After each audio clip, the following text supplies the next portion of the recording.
எல்லாருக்கும் வணக்கம்.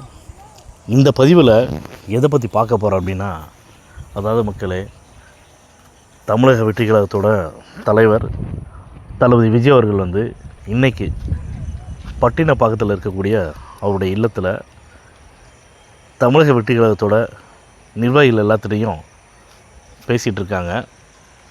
உடனே மீடியாக்கள் என்ன சொல்கிறாங்கன்னா, திரும்பவும் கூட்டணி பற்றி பேசுவாங்க, என்டிஏவோட கூட்டணி வைக்க போகிறாங்க அப்படிங்கிறத.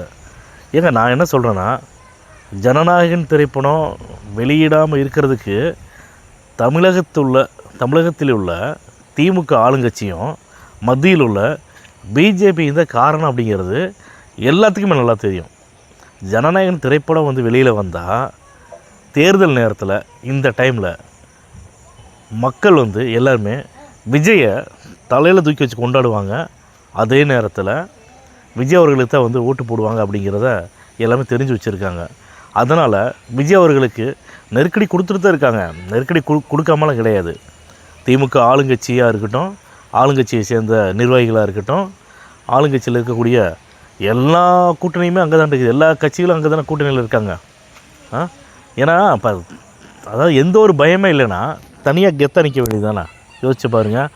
அதை விட்டுட்டு நீ வா சேர்த்துக்கிறேன்னு சொல்லிவிட்டு ஒருத்தர் தலைவர் 75 வருட கட்சின்னு சொல்லக்கூடிய தலைவர் எல்லாத்தையும் கூட்டணியில் சேர்த்துக்கிறாங்க அப்படின்னா அதுக்கு என்ன பயம் சொல்லுங்கள்? விஜய் மேலே இருக்கக்கூடிய பயம்.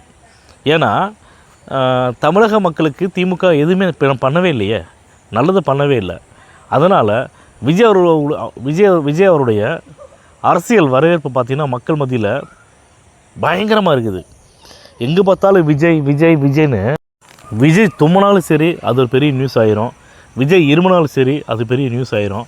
அந்தளவுக்கு விஜய் அவர்கள் திமுக ஆளுங்கட்சியும் எதிர்கட்சி அதிமுகவையும் அவ்வளவு தூக்கமெல்லாம் பண்ணியிருக்காரு அப்படிங்கிறதுல எந்த ஒரு மாற்று கருத்தும் கிடையாது. அதனால் யார் என்னென்னவெல்லாம் பேசினாலும் சரிங்க, விஜய் அவருடைய ஏற்கனவே சொல்லிட்டாங்க. இன்றைக்கி கூட சிடிஆர் நிர்மல்குமார் தெள்ள தெளிவாக சொல்லிட்டாங்க, நாங்கள் கூட்டணி விஷயமாக எந்த ஒரு கட்சிகிட்டையும் நாங்கள் பேசலை, இன்க்ளூடிங் காங்கிரஸ் கட்சிகிட்ட வர கட்சிகிட்ட நாங்கள் பேசலைங்கிறத தெளிவாக சொல்லிட்டாங்க. ஏங்க, நான் என்ன கேட்குறேன்னா, புதுசாக அரசியல் கட்சி ஆரம்பித்து மக்களுக்கு நல்லது பண்ண வரணும் அப்படின்னு மக்களுக்கு நல்லது பண்ணுறதுக்காக வந்திருக்கக்கூடிய புதுசாக வர கட்சி இதுக்கு மேலே எப்படிங்க விளக்கம் கொடுப்பாங்க? எப்போ பார்த்தாலும் இவங்களுக்கு எல்லா பத்திரிகை மற்றும் ஊடகங்கள்லாம் அவங்களுடைய டிஆர்பி ஏற்றுறதுக்காக விஜய் இவங்களோட கூட்டணி என்டியோட கூட்டணி சொல்லி கூட எதுங்க வதந்தியை பரப்பணும் சொல்லுங்கள்?